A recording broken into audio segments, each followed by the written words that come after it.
La diputada Brenda Austin está con nosotros. ¿Qué tal, Brenda? ¿Qué Bienvenida. tal? ¿Cómo les va? ¿Qué Buenas dice? tardes. Bien. Muy bien. ¿Es posible en todo el país lograr esta presencialidad de los chiquitos en las escuelas?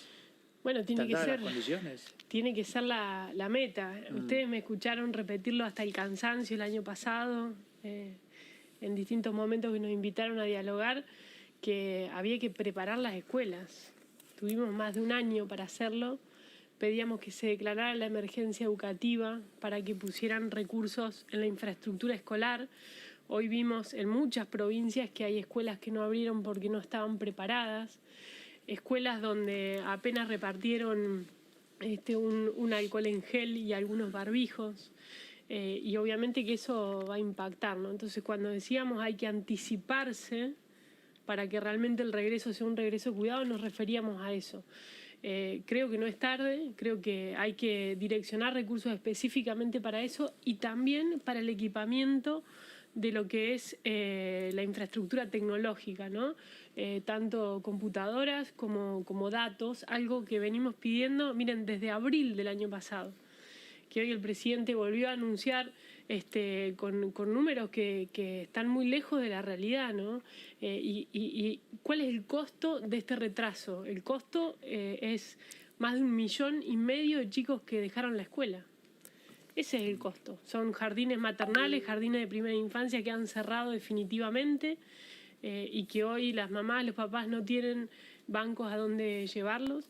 Entonces, bueno, a mí me generó un poco de bronca escucharlo hoy al presidente tan suelto de cuerpo decir la educación es el futuro, cuando el año pasado en 2 oportunidades él dijo la educación no es prioridad por el momento, que los chicos me sigan mandando dibujitos por Twitter. Mientras en el Congreso pedíamos que la educación sea declarada una actividad esencial y sea una prioridad para el Estado. Entonces, creo que en materia educativa hay que terminar con los dobles discursos. No sirve.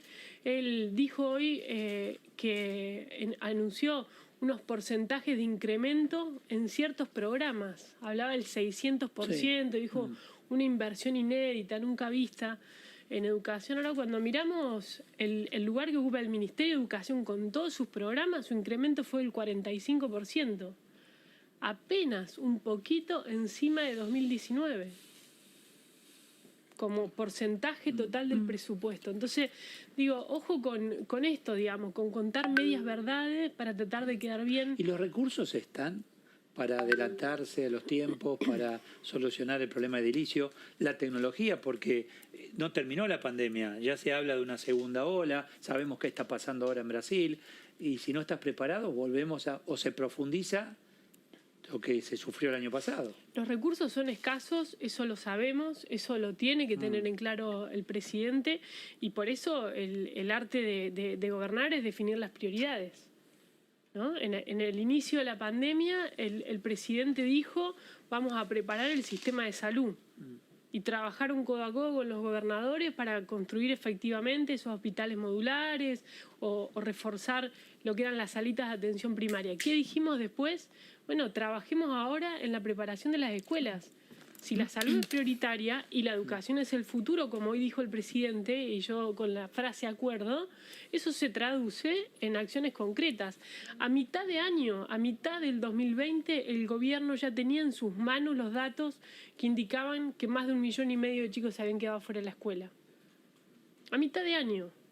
No es, imagínense... ¿Esos chicos que quedaron fuera de la escuela ahora se reincorporaron o no sabemos? No lo sabemos, no lo sabe. sabemos. En algunas provincias empezó lentamente este programa de revinculación.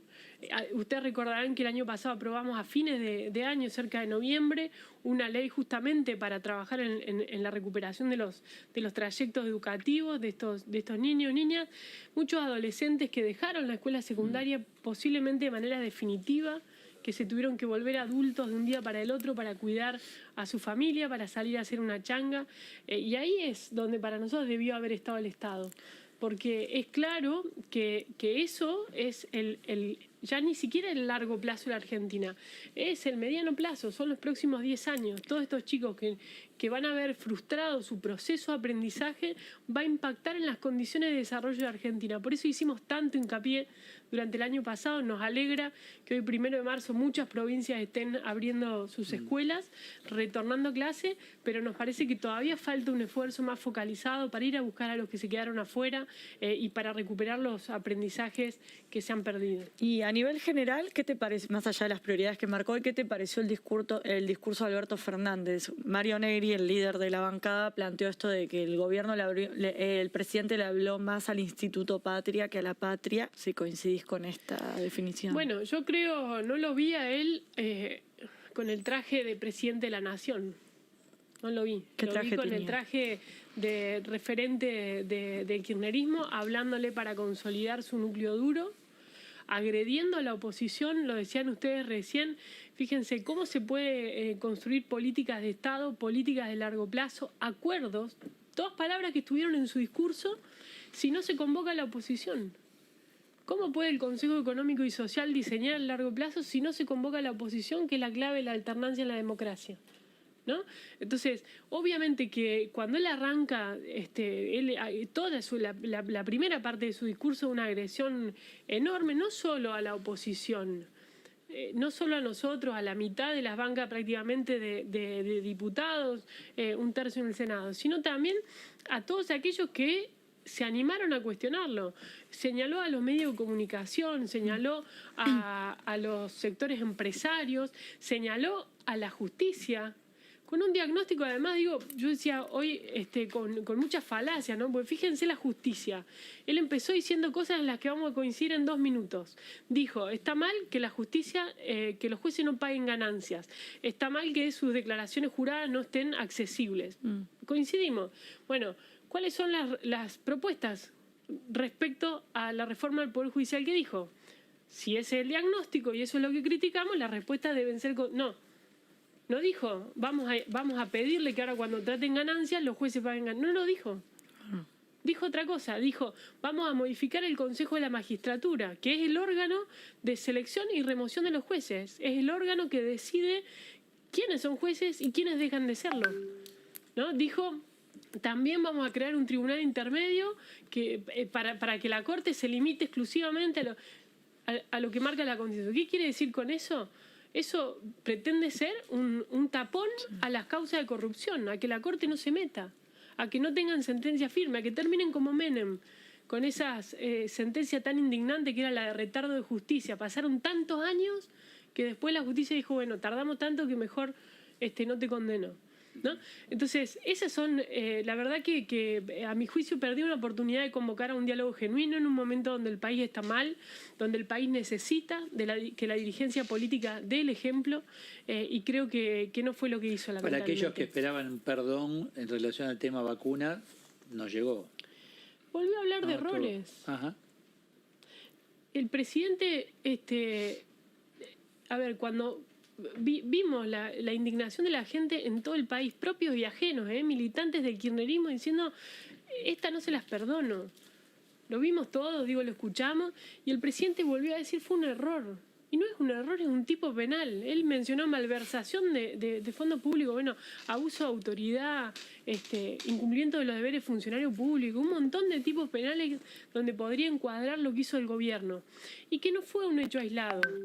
No fue una cosa circunstancial de 4 o 5 personas. Lo que estamos viendo, a medida que se sigue destapando la olla, y por eso pedimos el listado completo de todas las personas que se han vacunado, salteándose el orden que estaba previsto por propia resolución del Ministerio de Salud, que dijo, por ejemplo, personal estratégico, lugar número 7 iba en el orden.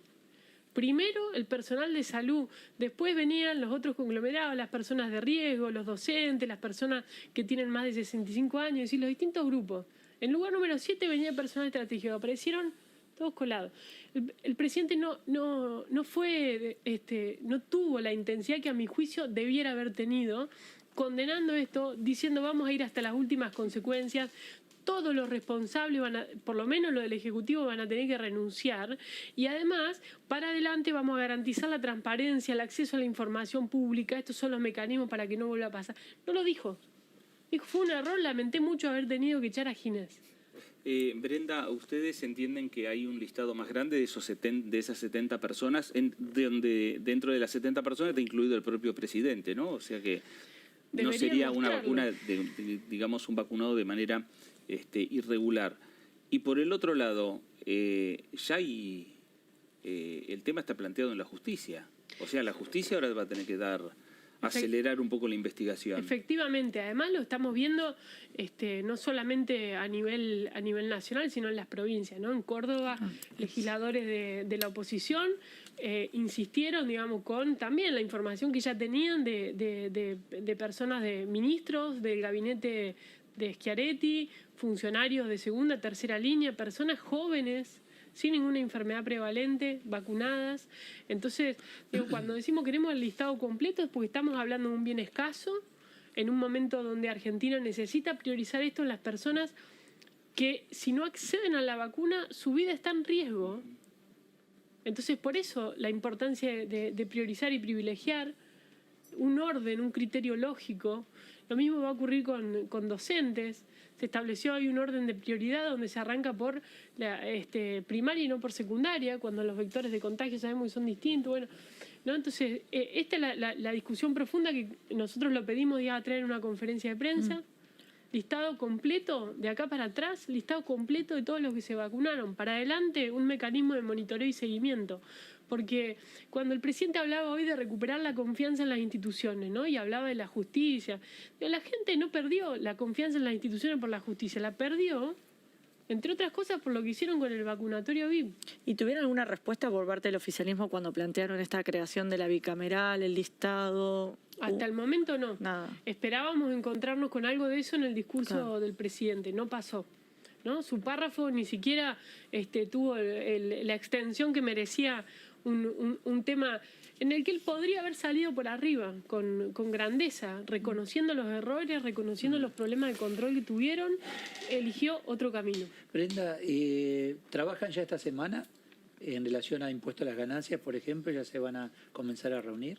Bueno, días atrás tuvimos una reunión en labor parlamentaria donde el presidente de la Cámara y el oficialismo anunciaron su vocación de empezar a discutirlo esta semana. Hasta el momento no tenemos ninguna convocatoria oficial, no hay una citación a la comisión. Para nosotros también es un tema prioritario, pedimos que se discuta junto con el monotributo, dos cuestiones que están impactando muy fuerte en distintos sectores trabajadores de nuestro país y que creemos que hay que hacer un esfuerzo para tratarlo. O sea, independientes, monotributo, impuesto a las ganancias, todo junto. Además, esos son, digamos, temas que con algunos matices, pero estarían todos de acuerdo en avanzar con ese tema. Sí, Digo, sí. No es la reforma judicial, donde el oficialismo quiere, y hoy lo volvió a hablar un poco el presidente, pero digamos que la reforma judicial genera sí mucho ruido político entre oficialismo y oposición. Claramente, el monotributo y el tema... el interés de buscar garantizar la impunidad. Ahí nosotros no los vamos a acompañar.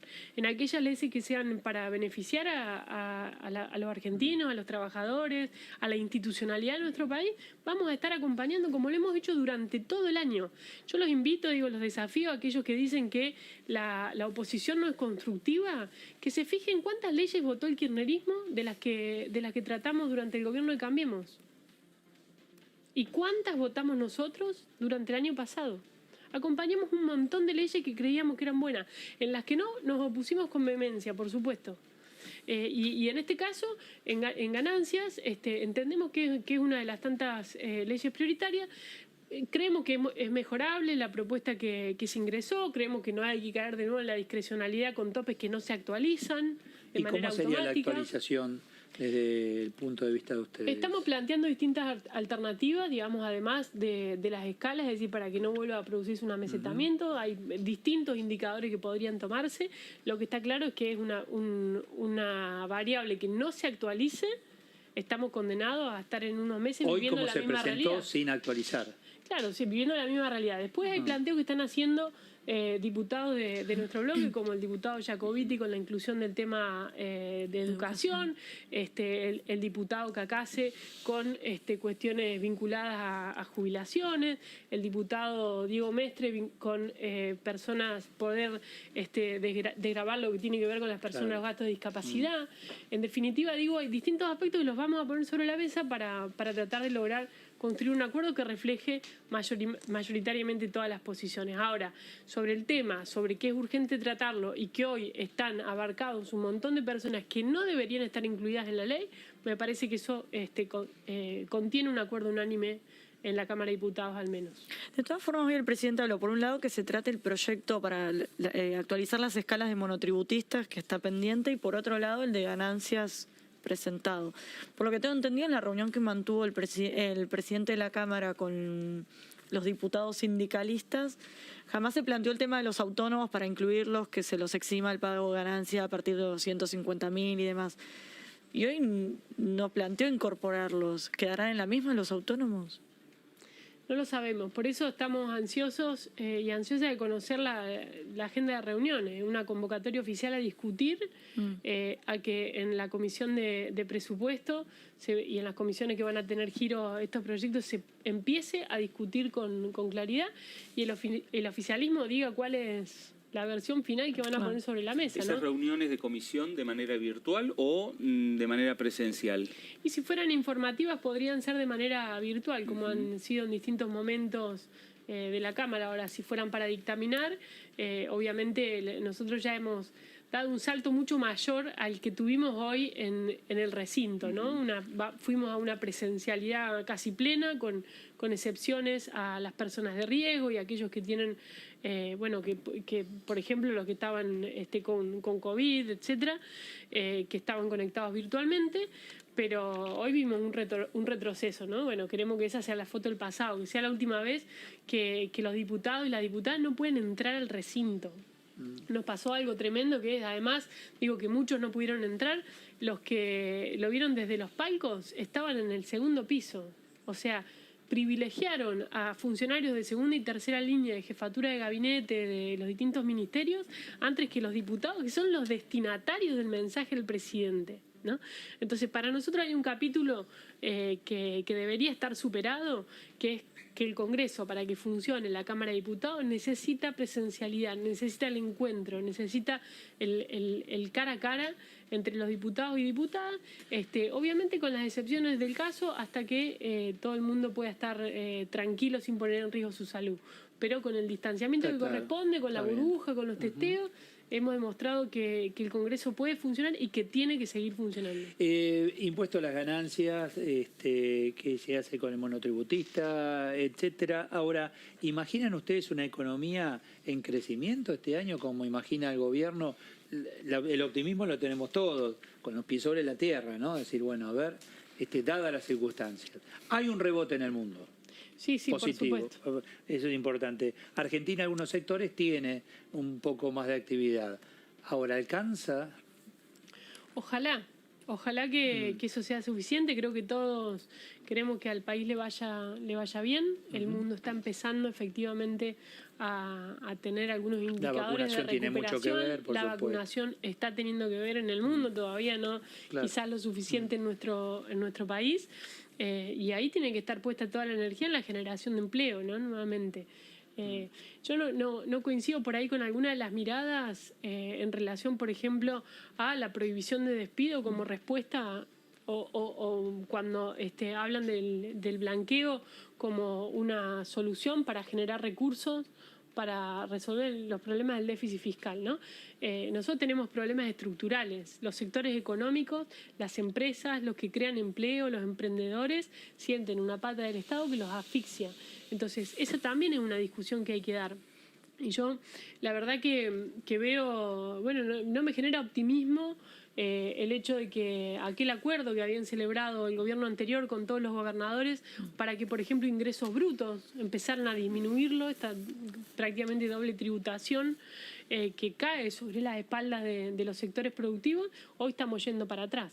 Entonces, cuando discutimos efectivamente un criterio de equidad en las cargas, también tenemos que estar buscando la manera que bueno, ahí están de acuerdo, porque recién nos decía Hackman que hay que ir a una reforma tributaria profunda, hay que ir a una reforma del empleo. Bueno, pero justamente puede ser el punto de partida. Pero ese, por supuesto que tiene que haber un concepto clave que sea la equidad, ¿no? Un país con el 50% de los niños en contexto de pobreza no tiene futuro.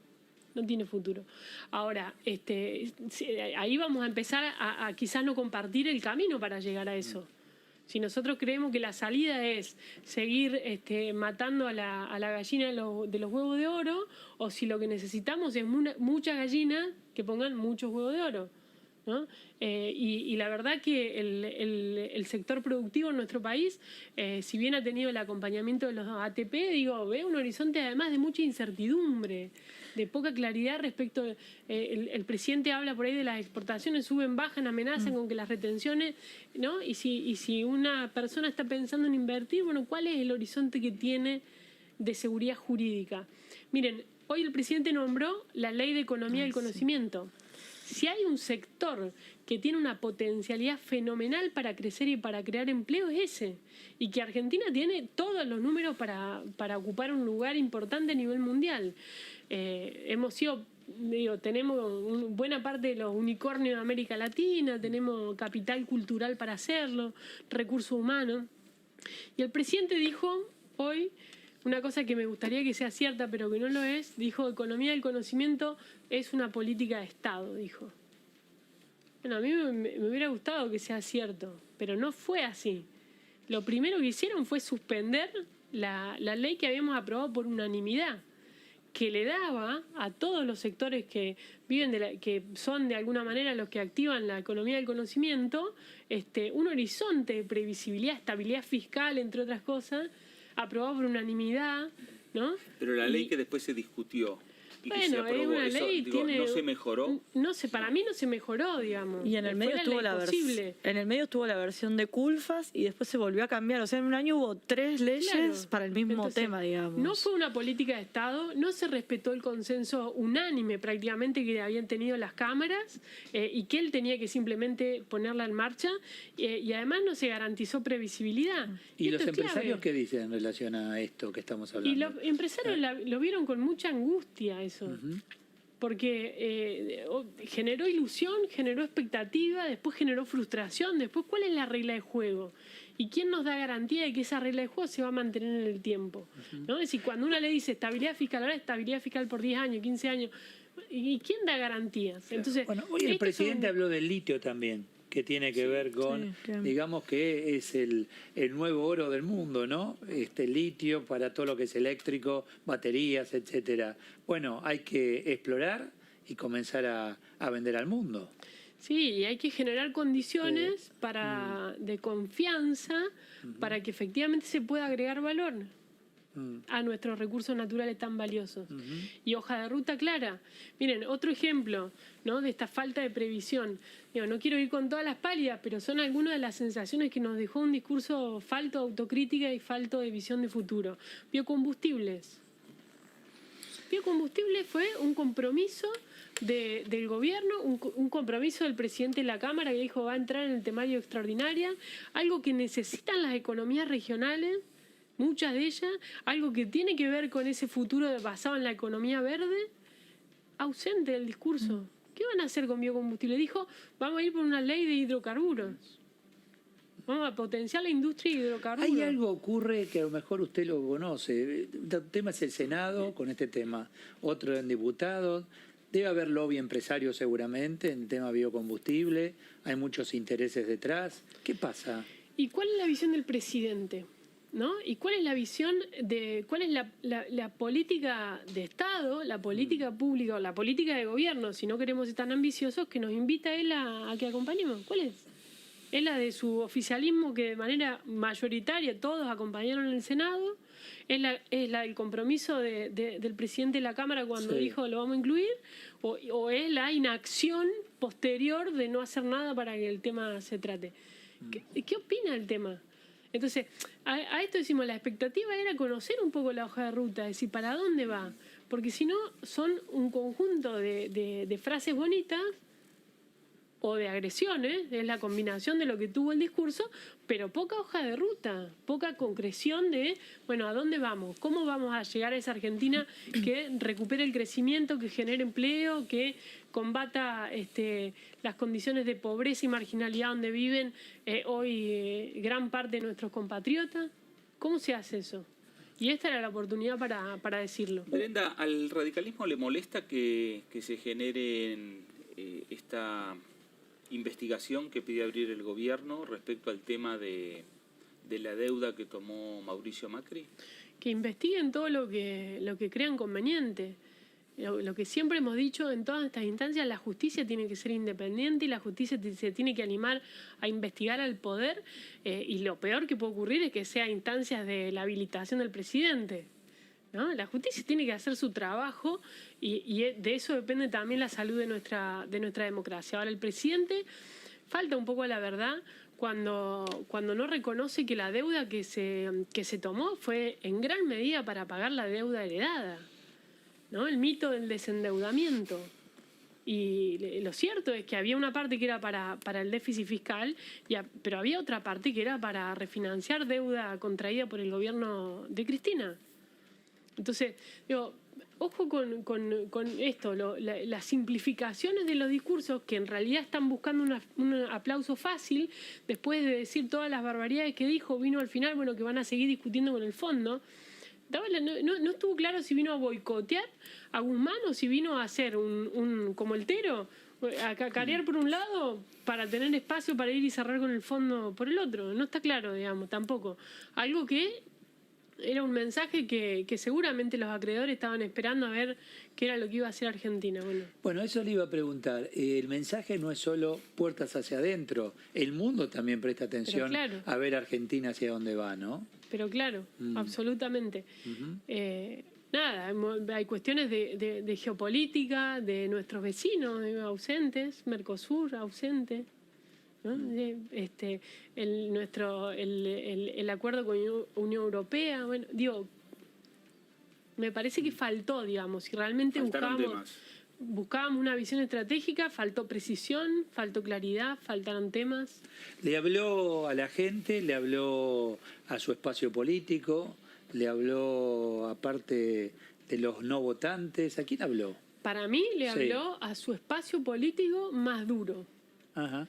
Para mí no le habló a la gente que está desilusionada, gente que los votó y que está desilusionada. No le habló, obviamente, no le habló al votante de la oposición, lo agredió, porque cuando se agrede a quienes están allí representándolo, se agrede también a sus electores, a la gente. Y me parece que le faltó el respeto también a aquellos que estaban esperando una autocrítica, un pedido de disculpas, un reinicio.